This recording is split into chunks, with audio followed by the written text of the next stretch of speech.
ಸಂಡೂರು ತಾಲೂಕಿನಲ್ಲಿ ಜಿಲ್ಲಾ ನೋಂದಣಾಧಿಕಾರಿಗಳು ಮತ್ತು ಮುದ್ರಾಂಕ ಇಲಾಖೆಯಿಂದ ಪರವಾನಗಿ ಪಡೆದ ಪತ್ರ ಬರಹಗಾರರ ಒಕ್ಕೂಟವು ತಮ್ಮ ವಿವಿಧ ಬೇಡಿಕೆಗಳ ಈಡೇರಿಕೆಗೆ ಒತ್ತಾಯಿಸಿ ಉಪ ನೋಂದಣಿ ಕಚೇರಿ ಮುಂಭಾಗದಲ್ಲಿ ಅನಿರ್ದಿಷ್ಟಾವಧಿಯ ಮುಷ್ಕರ ಆರಂಭಿಸಿದೆ.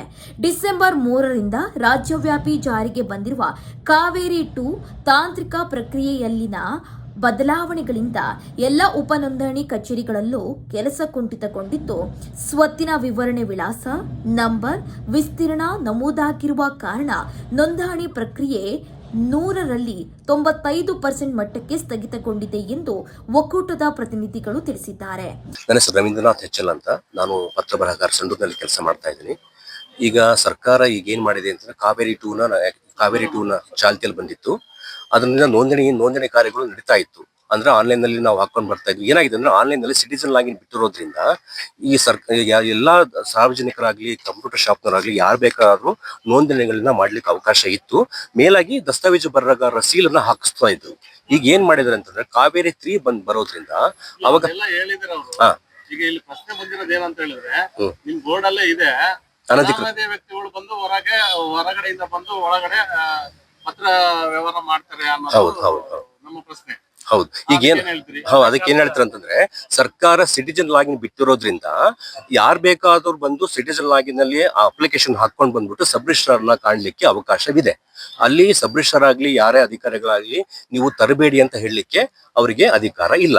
ಹಾಗಾಗಿ ಇಲ್ಲಿ ಏನಾಗಿದೆ ಅಂತಂದ್ರೆ ಸರ್ಕಾರನೇ ಪತ್ರ ಬರಹಗಾರರಿಗೋಸ್ಕರ ಒಬ್ಬರಿಗೋಸ್ಕರನೇ ಪ್ರತ್ಯೇಕ ರಿಜಿಸ್ಟ್ರೇಷನ್ ಮಾಡ್ಲಿಕ್ಕೆ ಪ್ರತ್ಯೇಕ ಲಾಗಿನ್ ಕೊಡ್ಬೇಕಂತ ನಮ್ಮ ಬೇಡಿಕೆ ಇರೋದು.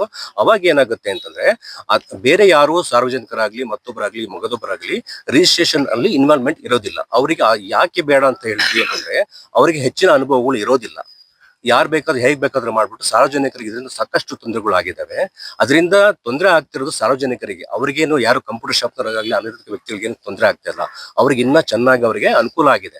ನಾವ್ ಹೇಳ್ತಿರೋದು, ನಾವು ಇಷ್ಟು ವರ್ಷದಿಂದ ಈಗ ನೂರಾರು ವರ್ಷದಿಂದನೂ ರಾಜ ಮಹಾರಾಜರ ಕಾಲದಿಂದಲೂ ಪತ್ರ ಬರಹಗಾರ ತಮ್ಮ ಸೇವೆನ ಸಾರ್ವಜನಿಕವಾಗಿ ಸೇವೆ ಸಲ್ಲಿಸ್ತಾ ಇದ್ದಾರೆ. ಈಗ ಏಕಾಏಕಿ ಈಗ ಸಿಟಿಜನ್ ಲಾಗಿನ್ ಮಾಡೋದ್ರಿಂದ ನಮ್ಮ ವೃತ್ತಿ ಜೀವನಕ್ಕೆ ಪೆಟ್ಟು ಬೀಳ್ತಾ ಇದೆ. ಅದಕ್ಕೋಸ್ಕರವಾಗಿ ಈ ಪದ್ಧತಿಯನ್ನ ರದ್ದುಪಡಿಸಿ ಪ್ರತ್ಯೇಕ ಲಾಗಿನ್ ಕೊಟ್ಟು ರಿಜಿಸ್ಟ್ರೇಷನ್ಗೋಸ್ಕರ ಲಾಗಿನ್ ಕೊಟ್ರೆ ಸಾರ್ವಜನಿಕರಿಗೆ ತೊಂದರೆ ಇರೋದಿಲ್ಲ, ನಮಗೂ ತೊಂದರೆ ಇರಲ್ಲ, ರಿಜಿಸ್ಟ್ರೇಷನ್ ಡಿಪಾರ್ಟ್ಮೆಂಟ್ಗಾಗ್ಲಿ ಇಲಾಖೆಗೂ ತೊಂದರೆ ಇರಲ್ಲ, ಸರ್ಕಾರಕ್ಕೂ ತೊಂದರೆ ಇರೋದಿಲ್ಲ ಅಂತ ನಮ್ಮ ಅನಿಸಿಕೆ. ಈಗ ತಾವ್ ಹೇಳಿದ್ರಿ ಸಬ್ ರಿಜಿಸ್ಟ್ರೇಷನ್ ಯಾರು ಬಂದ ಬೇಕಾದ್ರೆ ಪತ್ರ ರೆಡಿ ಮಾಡ್ಕೊಂಡು ಮುಂದೆ ನೋಡ್ಕೋಬಹುದು, ಅವ್ರು ಹೇಳೋ ಅಧಿಕಾರ ಇಲ್ಲ ಅಂತ. ಮತ್ತೆ ನಿಮ್ಗೆ ಜಿಲ್ಲಾ ಪತ್ರ ಬರಹಗಾರರ ಅಂತ ನೀವು ಪರವಾನಗಿ ತಗೊಂಡಿರಲ್ಲ, ಅದು ವೇಸ್ಟ್ ಅಲ್ಲ? ಅದನ್ನೇ ಕೇಳ್ತೀವಿ ಸರ್. ಈಗ ಅದನ್ನೇ ಕೇಳ್ತಾ ಇರೋದು ನಾವೀಗ. ನಮಗೋಸ್ಕರ ಪರವಾನಗಿ ಕೊಟ್ಟಿದ್ದೀರಾ, ಬಟ್ ಈಗ ಸರ್ಕಾರ ಆತರ ಏಕಾಏಕಿ ಕಾನೂನು ಕ್ರಮ ತೆಗೆದುಕೊಂಡಿರೋದ್ರಿಂದ ಈಗ ನಮಗೆ ಅಲ್ಲಿ ಅವ್ರ ಕ್ವಶನ್ ಮಾಡ್ತಾನೆ ಇದೀವಿ, ಬಟ್ ಅವರಿಂದ ಏನು ಸಕ್ರಮವಾದ ಉತ್ತರ ಸಿಕ್ಕಿಲ್ಲ. ಅದಕ್ಕೋಸ್ಕರವಾಗಿ ಈಗ ಧರಣಿ ಕೂರಿತಾರೆ. ಆಲ್ ಓವರ್ ಕರ್ನಾಟಕದಿಂದ ಧರಣಿ ಕೂರ್ತಾ ಇದ್ದೀವಿ. ಈಗ ಅಧಿಕಾರಿಗಳಾದ್ರೂ ಈಗ ಲೈಸೆನ್ಸ್ ಪತ್ರ ಬರಹಗಾರರಿಗೆ ಜಾಸ್ತಿ ಒತ್ತು ಕೊಡ್ಬೇಕು. ಈಗ ಹೊರಗಿಂದ ಬಂದಿರತಕ್ಕಂಥ ಒತ್ತು ಕೊಟ್ರೆ ಇಲ್ಲಿ ಸಾರ್ವಜನಿಕರಿಗೆ ಮೋಸ ಆಗ್ತಿರೋದು. ಹೌದು, ನೀವು ಹೇಳ್ತೀರಿ ನಿಜಾನೇ. ಇಲ್ಲ, ಇದ್ರ ಬಗ್ಗೆ ಒತ್ತು ಕೊಡೋದ್ರಂತಲ್ಲ, ಅಲ್ಲಿ ಆತರ ನಾವು ಹೇಳಕ್ ಬರೋದಿಲ್ಲ. ಅಧಿಕಾರಿಗಳು ಮೇಲೆ ನಾವು ಯಾವುದೇ ಕಾರಣಕ್ಕೂ ಅದು ಒತ್ತು ಕೊಡ್ತಾರೆ, ಒತ್ತು ಕೊಡಲ್ಲ, ಅಥವಾ ಅವ್ರನ್ನ ತಿರಸ್ಕರಿಸಬೇಕು ಅಂತ ಹೇಳಲಿಕ್ಕೆ ಅವರಿಗೂ ಕೂಡ ಇಲ್ಲ. ಅವ್ರ ಕಾನೂನಲ್ಲಿ ಅವಕಾಶ ಇಲ್ಲ. ಅದಕ್ಕೋಸ್ಕರ ಇಲ್ಲಿ ಏನಾದ್ರೂ ಸಾರ್ವಜನಿಕರಿಗೆ ತೊಂದರೆ ಆಗುತ್ತೆ. ಹೌದು ಸರ್. ಅಂದ್ರೆ ಅಲ್ಲಿ ಏನಾಗುತ್ತೆ ಅಂದ್ರೆ ಸರ್, ಈಗ ಸಾರ್ವಜನಿಕರಿಗೆ ಒಂದು ಅವೇರ್ನೆಸ್ ಬರಬೇಕು. ನಾವು ಎಲ್ಲಿ ಹೋದ್ರೆ ನಾವು ಕೆಲಸ ಕಾರ್ಯಗಳು ನೀಟ್ ಆಗ್ತವೆ ಅನ್ನೋದನ್ನ ಸಾರ್ವಜನಿಕರಿಗೆ ಮನವರಿಕೆ ಮಾಡೋದು ಅವ್ರಿಗೆ ಇರಬೇಕು. ಬಟ್ ಏನಾಗುತ್ತೆ, ಸಾರ್ವಜನಿಕರಿಗೆ ತಪ್ಪು ಮಾಹಿತಿಯಿಂದ ಕೆಲವರು ಆ ಕಡೆ ಹೋಗಿರ್ಬಹುದು, ಅದರಿಂದ ಕಷ್ಟನೂ ಅನುಭವಿಸ್ತಾ ಇದ್ದಾರೆ. ಅದಕ್ಕೋಸ್ಕರ ನಾವೇನ್ ಹೇಳ್ತಿದೀವಿ, ಸರ್ಕಾರ ಈ ತರ ಅವಕಾಶ ಮಾಡಿಕೊಟ್ಟಿದ್ದಕ್ಕೆ ಇದೆಲ್ಲ ಪ್ರಾಬ್ಲಮ್ ಆಗ್ತಾ ಇರೋದು. ಇದನ್ನ ತಡೆ ಹಿಡಿಬೇಕು ಅಂತ ನಾವು ಅವ್ರಿಗೆ ಹೇಳ್ತಾ ಇದೀವಿ ಸರ್.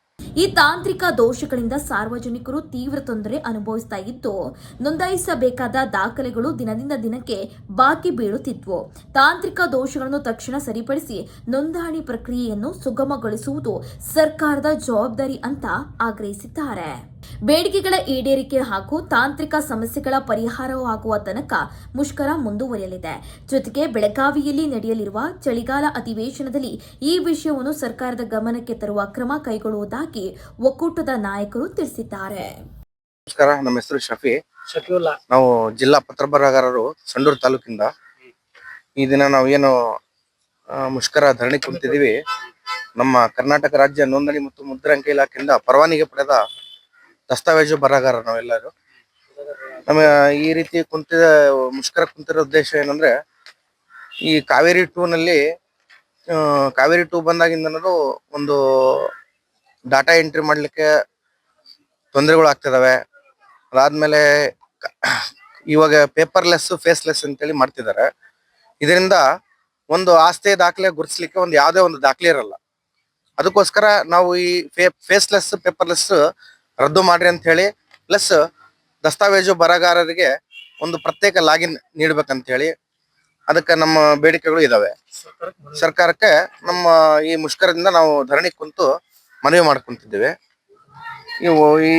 ಈಗಾಗಲೇ ಇದರಲ್ಲಿ ಗುರುತಿನ ಚೀಟಿ ಕೊಡಬೇಕು, ಮತ್ತೆ ಬಿಕ್ಕಲಂ ಕೂಡ ಕಡ್ಡಾಯ ಮಾಡ್ಬೇಕಂತೇಳಿ ನಾವು ಈ ಧರಣಿ ಮೂಲಕ ನಾವೆಲ್ಲ ದಸ್ತಾವೇಜು ನೋಂದಣಿ ಮಾಡೋದು ಬಂದ್ ಮಾಡಿ ಈ ದಿನ ನಾವು ಮುಷ್ಕರ ಮಾಡಕ್ಕ ಎಲ್ಲರೂ ಸಂಡೂರು ತಾಲೂಕು ಜಿಲ್ಲಾ ಪತ್ರಬಾರರ ಒಕ್ಕೂಟದಿಂದ ನಾವು ಧರಣಿ ಕುಂತಿದ್ವಿ. ಎಲ್ಲರೂ ಸಹಕರಿಸ್ತಿದ್ದಾರೆ ನಮಗೆ. ಅಂದ್ರೆ ಇವತ್ತೇನ್ ನೀವು ಧರಣಿ ಮಾಡ್ತಿದ್ರಿ, ಇದೇನು ರಾಜ್ಯಾದ್ಯಂತ ಐತಾ?